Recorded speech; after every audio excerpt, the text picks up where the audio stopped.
என்ன என் ஆனந்தம், என்ன என் ஆனந்தம் சொல்லக்கூடாதே. என்ன என் ஆனந்தம், என்ன என் ஆனந்தம் சொல்லக்கூடாதே.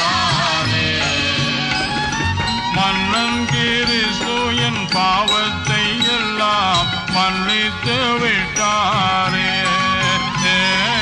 மன்னன் கிறிஸ்து என் பாவத்தை எல்லாம் மன்னித்து விட்டாரே. கூடுவோம், ஆடுவோம், பாடுவோம், நன்றாய் மகிழ் கொண்டாடுவோம்.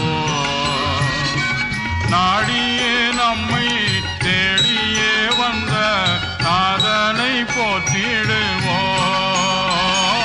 நாடியே நம்மை தேடியே வந்த நாதனை போற்றிடுவோம். என்ன என்